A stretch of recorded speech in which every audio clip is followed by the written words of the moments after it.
Dah. Oke, lanjut. Bismillahirrahmanirrahim. Assalamualaikum warahmatullahi wabarakatuh. Waalaikumsalam warahmatullahi wabarakatuh.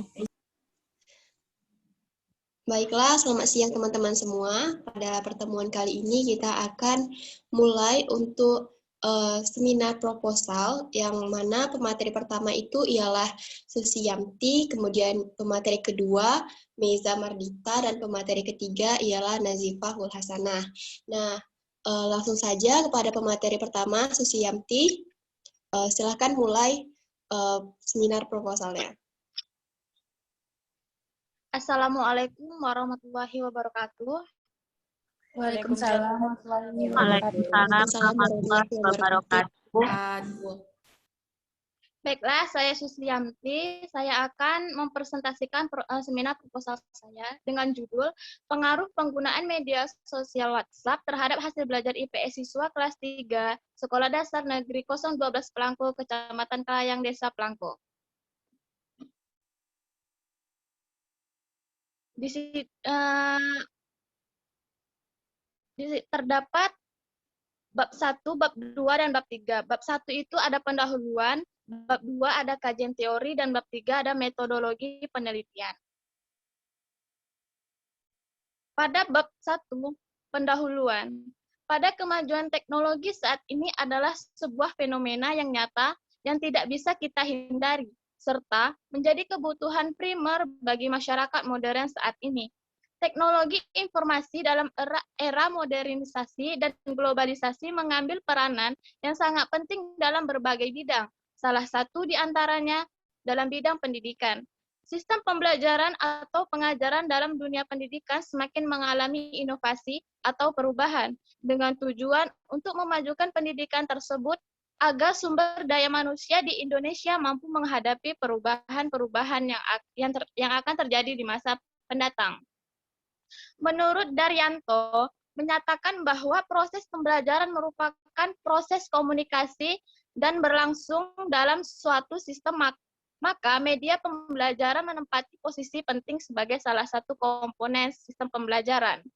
Tanpa media pembelajaran juga komunikasi tidak akan terjadi bila proses pembelajaran sebagai proses komunikasi yang tidak akan bisa berlangsung secara optimal. Dengan menggunakan media pembelajaran juga dapat menunjang suatu kegiatan proses pembelajaran di lingkungan sekolah.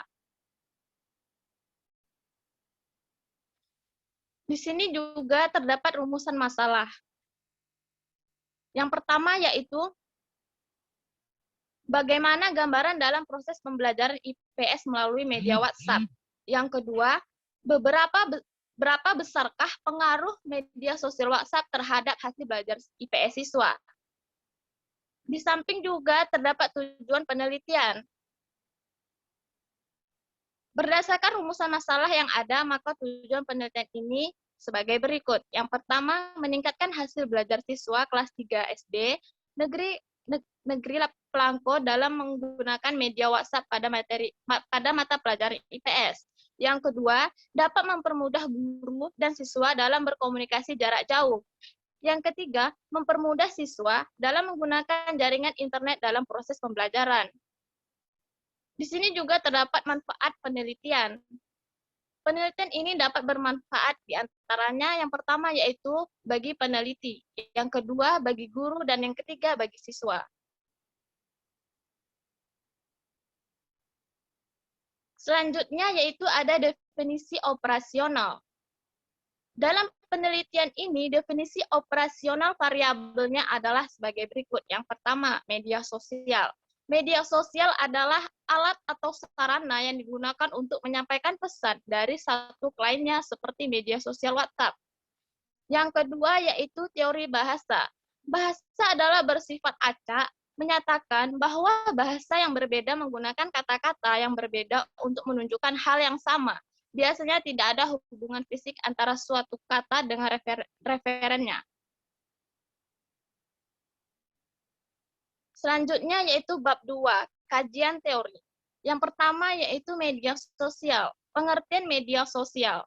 Media sosial adalah sebuah media online dan alat atau sarana yang digunakan untuk menyampaikan pesan dari satu ke lainnya. Dengan menggunakan media sosial, kita dengan mudah berpartisipasi, berbagi, dan menciptakan isi, meliputi blog, jejaring sosial, dan forum.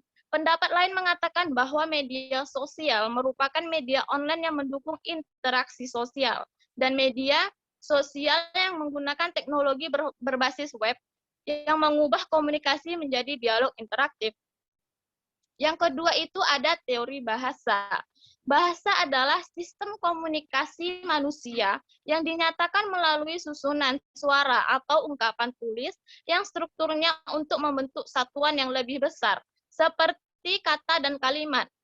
Bahasa juga termasuk perlambang yang dipakai secara timbal balik dan dibentuk menjadi unsur-unsur bunyi ucapan manusia. Fungsi bahasa itu terdapat 4. Yang pertama, bahasa sebagai alat ekspresi diri, bahasa sebagai alat komunikasi, bahasa sebagai alat kontrol sosial, dan bahasa sebagai alat integrasi dan adaptasi.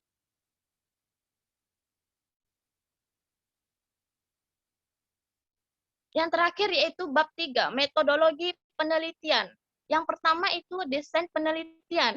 Penelitian pengaruh penggunaan media sosial dengan tema penggunaan media sosial WhatsApp terhadap hasil belajar IPS siswa kelas 3 Sekolah Dasar Negeri 012 Pelangko merupakan jenis penelitian kuantitatif. Kemudian dilanjutkan dengan kegiatan penyebaran angket untuk menghasilkan nilai dan menguji siswa dalam keefektivitas belajar siswa.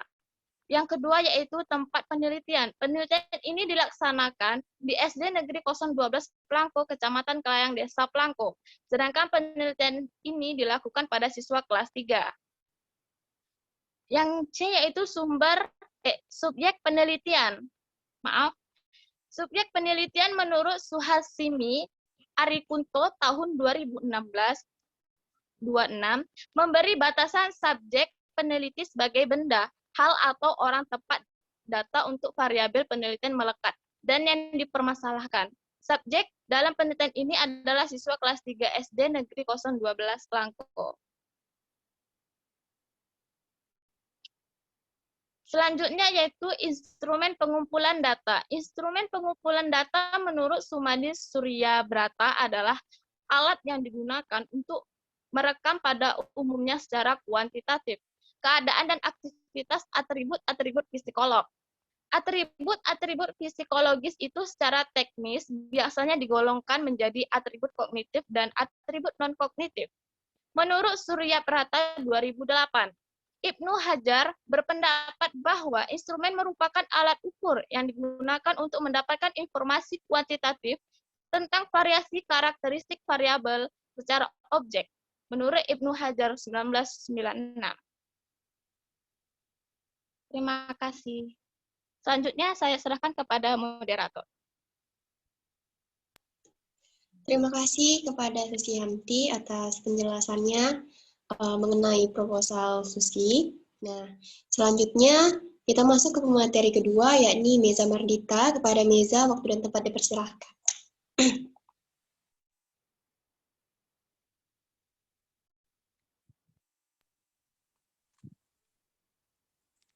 Baik, terima kasih kepada moderator. Saya izin untuk menyampaikan hasil dari proposal saya, yaitu mengenai yaitu judul dari proposal saya ialah pengembangan local instruction theory, materi unsur-unsur bangun datar, dan pengukuran panjang dan berat benda berbasis realistik di kelas 2 sekolah dasar. Di sini saya akan menjabarkan yang pertama yaitu pendahuluan, yang kedua kajian teori, dan yang ketiga metodologi penelitian. Yang pertama yaitu berisi tentang latar belakang, rumusan masalah, tujuan penelitian, dan manfaat penelitian. Yang pertama latar belakang. Matematika sampai saat ini masih menjadi mata pelajaran yang ditakuti oleh sebagian siswa karena sulitnya memahami materi pelajaran oleh siswa. Kesulitan ini terjadi karena matematika mempunyai objek yang bersifat abstrak. Namun, sampai saat ini, prestasi belajar dalam mata pelajaran matematika masih belum memuaskan. Hal ini dapat kita lihat dari salah satu indikator keberhasilan pembelajaran siswa, yaitu pencapaian NEM ataupun nilai ujian nasional yang dijalankan oleh siswa. Hasil penelitian yang dilakukan oleh Organization for Economic Cooperation and Development dalam PISA pada tahun 2018 bahwa literasi matematika Indonesia menempati urutan ke-72 dari 79 negara peserta dan dengan pencapaian skor 379. Salah satu tujuan dipelajari matematika di sekolah dasar adalah agar peserta didik bisa terampil dalam menggunakan matematika dan bisa merealisasikan dalam kehidupan sehari-hari. Oleh sebab itu, pembelajaran matematika diberikan sedini mungkin sejak anak duduk di bangku sekolah dasar agar siswa dilatih untuk berpikir logis, realistis, kritis, dan sistematis. Geometri dan pengukuran merupakan salah satu pokok bahasan yang memiliki peranan dan kedudukan yang penting dalam mata pelajaran matematika. Penelitian sejarah matematika kuno mengungkapkan bahwa materi geometri dan aritmatika diciptakan untuk tujuan perhitungan dan pengukuran. Geometri adalah cabang ilmu matematika yang telah lahir berabad tahun silam. Dasar-dasar geometri telah digunakan oleh orang Mesir dan Yunani, bahkan jauh sebelum Masehi, untuk menyelesaikan masalah sehari-hari mereka, seperti merekonstruksi garis-garis batas tanah. Dalam materi geometri akan dibahas tentang objek-objek yang berhubungan dengan ruang dan berbagai dimensi. Adapun tujuan dari materi geometri di sekolah adalah untuk menumbuhkan 5 kemampuan dasar siswa antara lain kemampuan visual, kemampuan verbal, kemampuan menggambar, kemampuan berlogika, dan kemampuan penerapan. Sedangkan pengukuran adalah suatu proses memberikan bilangan kepada kualitas fisik panjang, kapasitas volume, luas, sudut, berat, dan massa, serta suhu. Materi pengukuran hendaknya melibatkan anak secara aktif karena hal tersebut dapat membantu anak untuk memahami konsep dan pengukuran dan alat pengukuran. Pengukuran memiliki manfaat dalam kehidupan sehari-hari yang merupakan penerapan praktis matematika. Alat ukur terdiri dari 2 macam, yaitu alat ukur tidak baku dan alat ukur baku.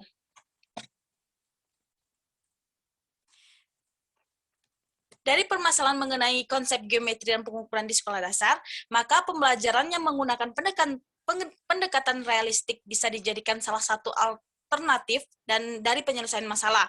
Hal ini didukung juga dengan adanya penelitian terdahulu menggunakan pendekatan realistik dalam proses pembelajaran di sekolah dasar, seperti penelitian yang telah dilakukan oleh Syafriyadi, Fauzan, Yerizon, Friedgo, dan Randy. Berdasarkan hasil penelitian yang telah dilakukan oleh beberapa peneliti tersebut, dapat disimpulkan bahwa pembelajaran matematika realistik dapat dijadikan salah satu cara untuk meningkatkan kemampuan pemecahan masalah matematika siswa. Berdasarkan situasi di atas, maka penulis tertarik untuk mengembangkan suatu produk pembelajaran, yang mana produk tersebut adalah Local Instruction Theory atau LIT. LIT adalah teori tentang proses pembelajaran untuk topik tertentu dengan aktivitas yang mendukungnya. LIT yang dikembangkan oleh penulis menggunakan prinsip dan karakteristik realistik dengan topik geometri dan pengukuran untuk siswa kelas 2 sekolah dasar. Adapun rumusan masalah dari penelitian saya kali ini yaitu berdasarkan latar belakang yang telah penulis uraikan, maka masalah yang akan penulis bahas dalam penelitian ini adalah bagaimana karakteristik pengembangan Local Instruction Theory pada materi unsur-unsur bangun datar dan pengukuran panjang dan berat benda dengan model matematika realistik di kelas 2 SD yang valid dan praktis. Adapun tujuan penelitian adalah mendeskripsikan karakteristik Local Instruction Theory pada materi unsur-unsur bangun datar dan pengukuran panjang dan berat benda dengan model matematika realistik di kelas 2 sekolah dasar yang valid dan praktis.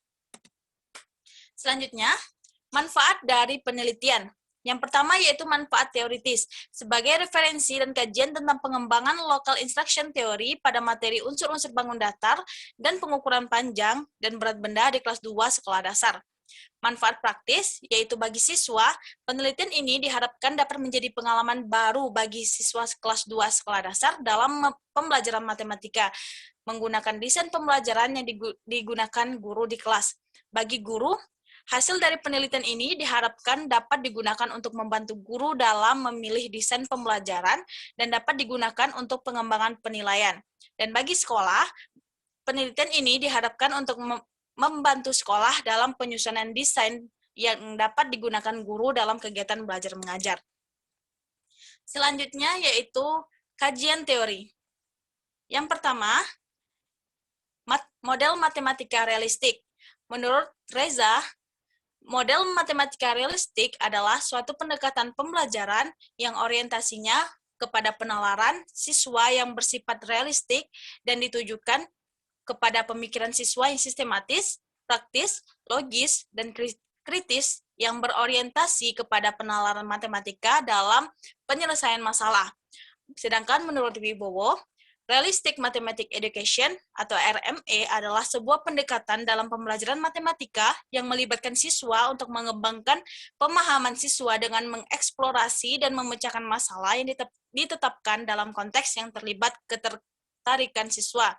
Dan yang terakhir, berdasarkan pendapat ahli, dapat disimpulkan bahwa pembelajaran matematika dengan model matematika realistik senantiasa membahas dari hal-hal yang nyata menuju simbol atau bahasa matematika, dan selanjutnya mengarah kepada konsep matematika, dan terakhir pada penerapan konsep matematika tersebut pada masalah-masalah dalam kehidupan sehari-hari. Yang kedua, Local Instruction Theory. Menurut Meika, LIT adalah sebuah teori tentang proses pembelajaran tentang materi tertentu dan segala aktivitas yang mendukungnya. LIT adalah teori yang khusus untuk membimbing siswa untuk mempelajari topik tertentu. LIT merupakan rangkaian kegiatan dalam pembelajaran yang akan dilalui oleh siswa dalam memecahkan suatu masalah dan memahami konsep pembelajaran. Dengan LIT, akan ada gambaran dalam proses pembelajaran yang akan dilakukan, serta konsep dan tujuan yang akan dipelajari dan dicapai dalam setiap langkah pembelajaran. Menurut Simon dalam Surya, bentuk awal dari produk LIT adalah Hypothetical Learning Trajectory atau lintasan belajar. HLT terdiri dari 3 komponen, yaitu tujuan pembelajaran, serangkaian tugas, dan dugaan tentang cara berpikir dan belajar siswa. Selanjutnya, bangun datar. Bangun datar merupakan bangun yang berbentuk dari gabungan beberapa sisi atau garis. Bangun datar merupakan bagian dari materi geometri dalam matematika pada kelas 2 SD. Merupakan lanjutan dari pengenalan bangun datar yang sudah diajarkan pada kelas 1, yang mana pembahasan pada kelas 2 adalah tentang unsur-unsur bangun datar. Unsur-unsur bangun datar yang dibahas di kelas 2 ini antara lain persegi panjang, segitiga, dan lingkaran. Yang keempat, pengukuran panjang dan berat benda. Pengukuran panjang dan berat benda merupakan salah satu materi yang diajarkan dalam matematika. Pengukuran ini sudah dikenalkan pada siswa saat berada di kelas 1 sekolah dasar. Pengukuran panjang dan berat benda ini dilakukan dengan menggunakan pengukuran baku dan pengukuran tidak baku. Pengukuran baku biasanya menggunakan alat ukur dengan satuan internasional, sedangkan satuan tidak baku adalah satuan yang dilakukan untuk membandingkan 2 benda dan menghasilkan ukuran berbeda di antara 2 atau lebih benda yang diukur. Selanjutnya, metode penelitian. Jenis penelitian adalah jenis penelitian design and research dari Plum. Plum menyatakan yang secara singkat diartikan mengkarakteristikkan desain bidang pendidikan sebagai suatu metode yang mana orang bekerja secara sistematik menuju pada pemecahan dari masalah yang dibuat. Menurut Sugiono, metode penelitian research and development merupakan metode penelitian yang digunakan dengan tujuan menghasilkan produk tertentu dan menguji kevalidan dan kepraktisan produk tersebut. Model Plum terdiri dari 3 tahapan, yaitu tahap analisis pendahuluan, tahap pembuatan prototipe, dan tahap penilaian. Selanjutnya, subjek dan objek penelitian.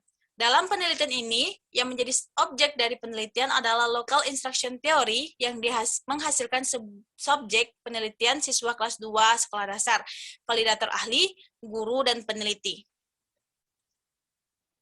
Teknik pengumpulan data. Yang pertama, wawancara. Data yang diperoleh melalui proses wawancara merupakan data investigasi yang diperoleh dari guru secara langsung sebelum melaksanakan penelitian. Wawancara bertujuan untuk memperoleh kejelasan untuk tujuan penelitian yang dengan cara tanya-jawab dengan responden atau guru. Yang kedua, data validasi. Data validasi diperoleh dari beberapa ahli dalam bidang pengembangan perangkat pembelajaran. Kegunaan dari data validasi ini adalah untuk mengetahui kelayakan perangkat pembelajaran yang digunakan di lapangan. Selanjutnya, instrumen data. Instrumen data merupakan alat yang digunakan dalam pengumpulan data yang akan diteliti.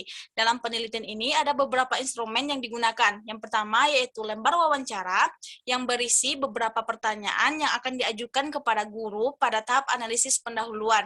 Pertanyaan ini berisi terkait analisis kebutuhan, analisis kurikulum, analisis pola pikir peserta didik dan tenaga pendidik, serta analisis materi pembelajaran. Yang kedua, lembar validasi dan praktikalisasi.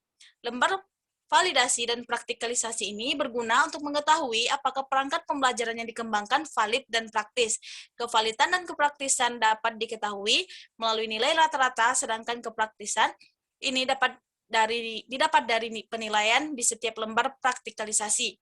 Pada lembar validasi, terutama penilaian tentang sistematika dan isi dari perangkat pembelajaran yang akan dikembangkan, serta terdapat pula komentar dan saran yang akan digunakan sebagai bahan revisi.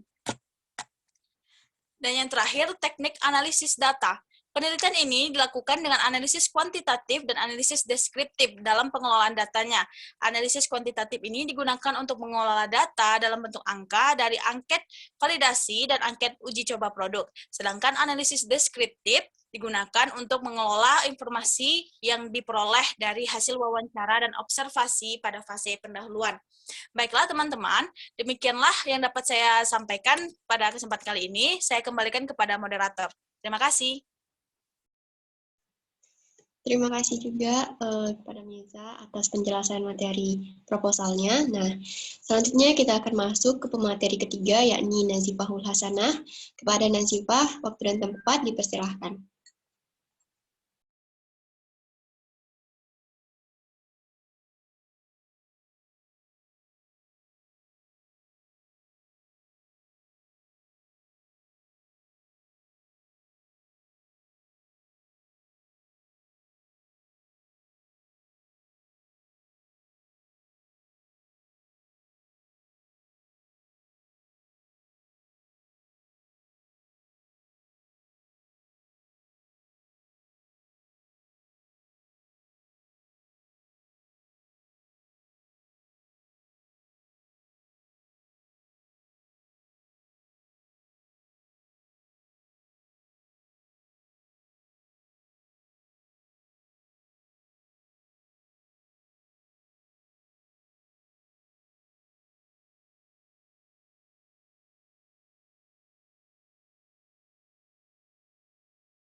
Halo, nggak dengar suaraku?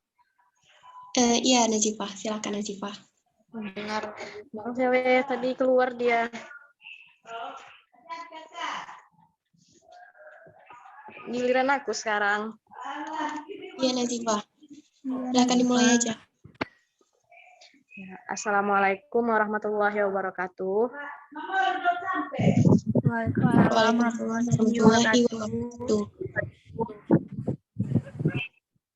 Baiklah teman-teman semua, di sini saya ingin menyampaikan isi dari laporan saya, penelitian saya, proposal penelitian saya yang mana judulnya Analisis Kemampuan Digital Siswa Kelas 5 di SD Negeri 027 Tambusai Utara. Next-nya. Nah, yang mana latar belakang masalah pada penelitian ini, saat ini ilmu pengetahuan dan teknologi sudah sangat berkembang pesat, sehingga manusia bisa mengakses informasi kapanpun waktunya dan juga dapat berkomunikasi dengan orang lain dari jarak jauh. Menurut data dari Jasa Internet Indonesia atau APJI menyatakan bahwa saat ini 51,8% atau sekitar 132,7 juta masyarakat Indonesia lebih menggunakan internet. Dengan pengguna terbanyak dilakukan oleh kelompok usia 10 sampai 24 tahun sebesar 18,4%, kelompok usia 25 sampai 34 tahun sebanyak 24,4%, kelompok usia 35 hingga 44 tahun sebanyak 29,2%. Rentang usia 45 sampai 54 tahun sebanyak 18% dan sisanya lebih dari 55 tahun sebanyak 10%. Perkembangan dunia kini tengah memasuki era revolusi industri 4.0 atau revolusi industri dunia keempat, di mana teknologi informasi telah menjadi basis dalam kehidupan manusia. Nah, konsep literasi digital dilontarkan oleh Paul Gilster pertama kali pada tahun 1997 dalam buku yang berjudul Digital Literasi. Gilster mendefinisikan secara sederhana sebagai literasi in the digital age atau kemampuan untuk memahami dan menggunakan informasi melalui beragam sumber digital. Dalam Bowden dalam Langsberg dan Knoebel 2008 halaman 18. Dengan literasi digital, peserta didik mampu menjadi mandiri dan menemukan sebuah pengetahuan yang lebih sehingga berdampak kepada kemampuan berpikir tingkat tinggi, high order thinking skill, terutama dalam keterampilan berpikir kritis. Nah, penelitian ini mengedepankan literasi digital karena menimbang literasi digital terfokus pada platform digital, menempatkan media sebagai personal yang utama. Dengan begitu, maka penulis tertarik untuk meneliti sebuah penelitian tentang analisis kemampuan literasi digital siswa kelas 5 di SD Negeri 027 Tambusai Utara. Yang mana berdasarkan latar belakang yang telah dibuat, penulis dapat membuat sebuah rumusan masalah, yaitu bagaimana kemampuan literasi digital siswa kelas 5 di SD Negeri 027 Tambusai Utara dengan tujuan penelitian untuk mengetahui tingkat kemampuan literasi digital siswa kelas 5 di SD Negeri 027 Tambusai Utara. Nah, definisi operasional sebelumnya nih ya, definisi operasional dari penelitian ini yaitu yang pertama, analisis adalah proses memecahkan topik atau substansi yang kompleks menjadi bagian-bagian yang lebih kecil untuk mendapatkan pemahaman yang lebih baik. Yang kedua, literasi adalah kemampuan seseorang dalam mengolah dan memahami informasi saat melakukan proses membaca dan menulis. Dalam perkembangannya, definisi literasi selalu berubah sesuai dengan tantangan zaman. Yang selanjutnya, digital merupakan sesuatu yang mengandung hal teknologis, yaitu terkait kode, teknologi komputer, dan internet. Kemudian yang selanjutnya, siswa merupakan mereka yang khusus diserahkan oleh kedua orang tuanya untuk mengikuti pembelajaran yang diselenggarakan di sekolah dengan tujuan untuk menjadi manusia yang berilmu pengetahuan, berketerampilan, berpengalaman, berkepribadian, dan berakhlak mulia dan mandiri. Validitas adalah suatu tindakan pengesahan dan pengujian kebenaran. Validasi merupakan cara untuk mengetahui sejauh mana data penelitian mencerminkan hasil data yang tepat dan akurat. Yang selanjutnya, kajian teoritis. Literasi digital, menurut Paul Gilster dalam bukunya yang berjudul Digital Literasi, Literasi digital diartikan sebagai kemampuan untuk memahami dan menggunakan informasi dalam berbagai bentuk dari berbagai sumber yang sangat luas, yang diakses melalui piranti komputer. Literasi digital merupakan pengetahuan dan kemampuan untuk menggunakan teknologi digital, alat-alat komunikasi atau jaringan dalam proses menemukan, mengevaluasi, menggunakan, dan membuat informasi serta memanfaatkannya secara sehat, bijak, cerdas, cermat, tepat, dan patuh terhadap hukum. Yang selanjutnya, kemampuan literasi digital. Kini, literasi digital harus dibarengi dengan kemampuan menganalisis informasi yang kita dapatkan dari internet. Karena saat ini kita sudah melewati masa-masa pengenalan gawai atau telepon, di mana hampir 64% dari penduduk Indonesia telah menggunakan internet menurut polling dari APJI tahun 2019. Sebagian besar dari pengguna tersebut juga berada pada usia 15-19 tahun atau usia sekolah. Dengan demikian, pengenalan literasi informasi digital berada di tangan orang tua, guru, dan sekolah. Yang selanjutnya yaitu analisis kemampuan. Kemampuan analisis merupakan kemampuan untuk mengidentifikasi, memisahkan, dan membedakan komponen atau elemen suatu fakta, konsep, pendapat, asumsi, hipotesis, atau kesimpulan, dan memeriksa setiap komponen tersebut untuk melihat atau tidaknya kontradiksi. Dengan analisis, diharapkan seseorang mempunyai pemahaman yang komprehensif dan dapat memilah integrasi menjadi bagian-bagian yang terpadu. Untuk beberapa hal yang memahami prosesnya. Untuk hal lain memahami cara bekerjanya, untuk hal lain lagi memahami sistematikanya. Dan selanjutnya kajian hasil penelitian yang relevan. Yang pertama, penelitian yang dilakukan oleh Herawati dan kawan-kawan dengan judul Analisis Kemampuan Literasi Siswa SMK Negeri di Kota Makassar, yang mana hasil dari penelitian tersebut yaitu kemampuan literasi siswa SMK Negeri di Kota Makassar diperoleh untuk literasi digital dalam kategori sedang dengan presentasi 66,0%. Yang kedua, penelitian yang dilakukan oleh Hana Silvi dan Cecep pada tahun 2018 dengan judul Pendidikan Literasi Digital di Kalangan Usia Muda di Kota Bandung, yang mana penggunaan media sosial sebagai media online semakin masif pada dekade ini. Kalangan muda sebagai generasi milenial atau digital natif merupakan pengguna besar dalam penggunaan sosial media pada saat ini. Dan yang ketiga, penelitian yang dilakukan Muhammad Ragil Kurniawan dan Dolina Inang Pambudi pada tahun 2018 dengan judul Literasi Digital dalam Pembelajaran di Sekolah Dasar.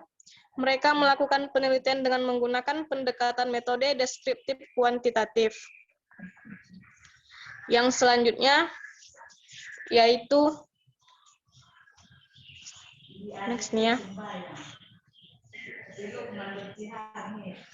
Yang selanjutnya yaitu metode penelitian. Yang mana yang pertama tempat dan waktu penelitian. Penelitian ini dilakukan di SD Negeri 027 Tambusai Utara yang berada di Kabupaten Rokan Hulu, yang mana penelitian ini dilakukan pada siswa kelas tinggi sekolah dasar. Yang kedua, jenis penelitian. Penelitian ini merupakan jenis penelitian survei dengan menggunakan pendekatan deskriptif kuantitatif yang berusaha mendeskripsikan, menggambarkan, atau melaporkan subjek dan objek yang diteliti secara rinci. Landasan teori ini dimanfaatkan sebagai gambaran situasi dalam kejadian yang terjadi di lapangan, sehingga dapat memudahkan peneliti dalam melakukan penelitian. Metode deskriptif yang dipakai menjadi prosedur pemecahan masalah yang diteliti dengan menggambarkan keadaan subjek ataupun objek yang diteliti berdasarkan fakta-fakta maupun data yang didapat di lapangan. Yang selanjutnya, subjek penelitian adalah siswa kelas sekolah dasar, yaitu pada kelas 5 SD Negeri 027 Tambusai Utara. Data dan instrumen. Data dalam penelitian ini berupa hasil penilaian validasi ahli yang dapat dari uji validitas oleh validator dan data kepraktisan produk yang didapatkan dari siswa. Terima kasih. Sekian dari saya. Saya ucapkan terima kasih. Wassalamualaikum warahmatullahi wabarakatuh. Waalaikumsalam warahmatullahi wabarakatuh. Terima kasih Najifah atas penjelasan mengenai proposalnya. Nah, untuk teman-teman lainnya, apakah ada yang ingin memberikan pendapat atau ingin memberikan masukan untuk proposal ketiga teman kita? Bagi yang ingin memberikan masukan, dipersilahkan. Izin memberi masukan, moderator. Silahkan, Nawa. Yang saya ingin memberikan masukan dari punya Susi. Proposal Susi tadi kan berbab ya. Nah, kalau kata Bapak kemarin, proposal tuh nggak ada pakai babnya. Udah itu aja, moderator. Terima kasih.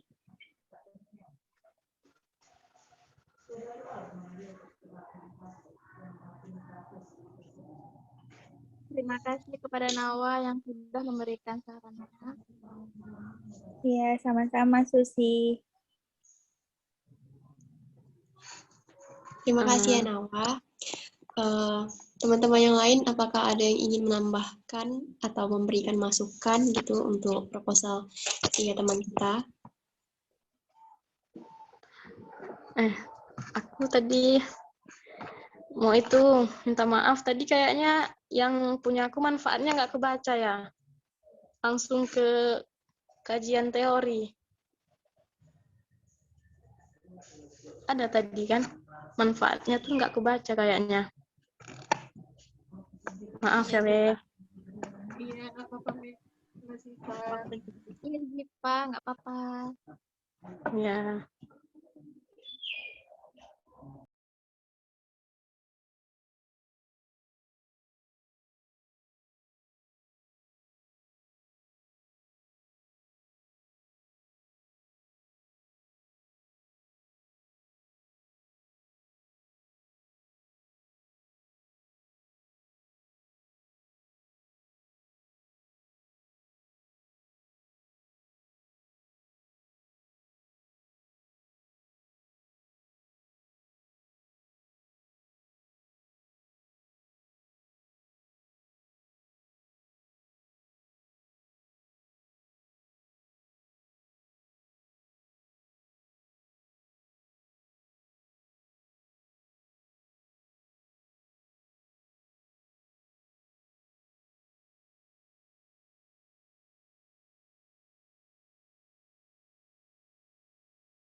Nah, tadi si Nawa sudah memberikan pendapatnya mengenai proposalnya Susi. Bagaimana Susi? Apakah bisa diterima pendapatnya? Baik, terima kasih atas masukan atau pendapat sarannya dari Nawak Nur, karena kesalahan saya juga tadi saya lupa gitu mau dihapus, lupa untuk menghapusnya gitu loh. Sekali lagi minta maaf ya. Iya, Susi. Terima. Nah, dan juga tadi Nazifah bilang kan lupa membacakan manfaatnya. Apakah Nazifah ingin membacakan manfaatnya atau kita tunggu pendapat lain dari teman-teman? Ya, boleh. Boleh dibacakan manfaatnya ya. Nah, jadi apa manfaatnya Nazifah? Nah, manfaat dari penelitian saya ini, yang mana yang pertama yaitu manfaat teoritis. Secara teoritis, hasil penelitian ini diharapkan bisa sebagai referensi untuk mengetahui kemampuan literasi digital siswa kelas 5, yang mana penelitian ini dapat dijadikan sebagai acuan untuk meningkatkan kemampuan literasi digital siswa di sekolah dasar. Yang kedua, manfaat praktis. Yang pertama bagi siswa, diharapkan dalam penelitian ini dapat memotivasi siswa dalam meningkatkan kemampuan literasi digital, sehingga siswa tidak tertinggal jauh di era modern ini. Yang kedua, bagi guru, penelitian ini bisa dijadikan acuan maupun referensi untuk membantu meningkatkan literasi digital siswa di era globalisasi seperti pada saat ini. Yang ketiga, bagi sekolah, penelitian ini dapat membantu menambah bahan bacaan untuk mengetahui sejauh mana tingkat kemampuan literasi digital siswa di sekolahnya. Dan yang terakhir, bagi peneliti sendiri, penelitian ini dapat menjadi pengetahuan yang bermanfaat dalam mengetahui kemampuan tingkat literasi digital siswa di sekolah dasar. Terima kasih. Terima kasih Nazifah. Nah, itulah teman-teman manfaat dari proposalnya Nazifah. Teman-teman yang lain, apakah ada yang ingin memberikan tanggapan atau masukan? Saya beri kesempatan.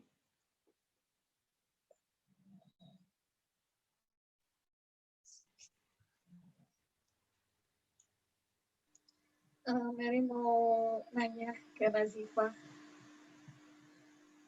Oh, silakan Mary. Ini kan yang berkaitan dengan literasi digital kan untuk anak SD.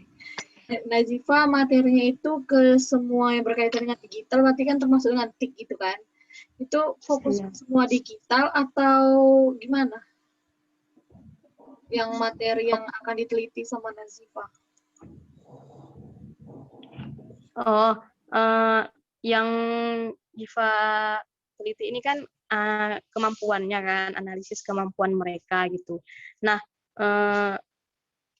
kayaknya nanti dalam menelitinya itu kan pakai metode deskriptif kuantitatif tuh. Jadi menurut saya gitu kan, ini tuh nanti nggak ada fokus ke mata pelajaran gitu, salah satu mata pelajaran gitu. Gimana ya, jadi dia tuh nggak berfokus satu mata pelajaran gitu. Yang Mary tanya tadi kan apakah dia berfokus gitu pada satu mata pelajaran? Dia fokusnya ke seluruh yang berkaitan dengan digital gitu, yang digital ya Mary. Ya. Nazifah teliti di semua digital yang berkaitan dengan itu kan? Nggak satu fokus sama satu jenis digital gitu? Enggak. Dia nggak satu. Tapi dia ketiknya gitu. Seperti itu. Makasih Nazifah. Ya, Mary.